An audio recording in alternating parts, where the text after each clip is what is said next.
سورہ انفال آیت نمبر 57۔ اعوذ باللہ من الشیطان الرجیم، بسم اللہ الرحمن الرحیم۔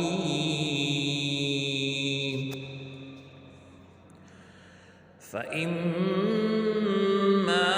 تَثْقَفَنَّهُمْ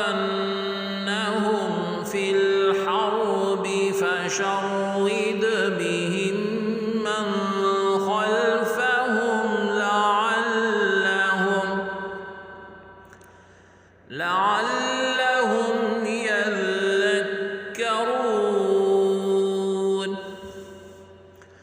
لفظی ترجمہ ہے فا پھر، اما اگر، تثقفنہ تو پائے، ہم ان کو، فی میں، الحربی جنگ، فا تو، شرد منتشر کر دے، بی کو، ہم ان، من جو، خلفا پیچھے، ہم ان کے، لعل تاکہ، ہم وہ، یذکرون خوب یاد کریں۔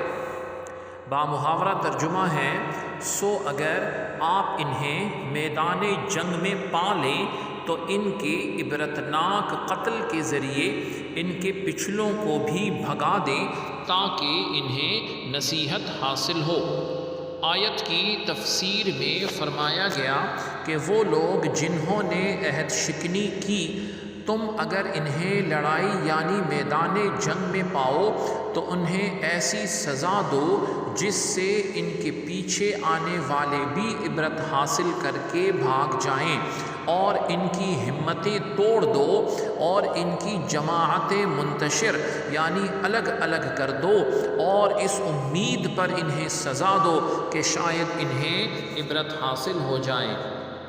تو اس آیت سے علماء نے فرمایا کہ معلوم ہوا کہ جنگ میں ہر وہ جائز طریقہ استعمال کرنا جائز ہے جو کفار کی ہمت توڑ دے۔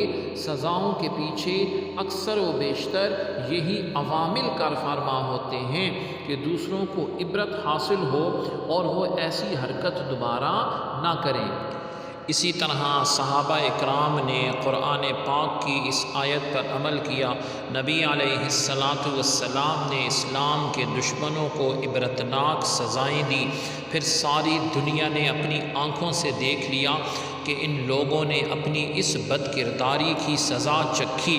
ابو جہل کی طرح کعب بن اشرف یہودیوں کا بڑا تھا، یہ مارا گیا، اور یہود مدینہ جلا وطن کیے گئے، ذلیل کیے گئے، اور ان کی زمینیں اور مال سب کچھ مال غنیمت میں حاصل جو ہے شامل ہوا، اور مسلمانوں کو خوشحالی نصیب ہوئی۔ سبحانک اللہم و بحمدک، اشہد ان لا الہ الا انت، استغفرک و اتوب الیک۔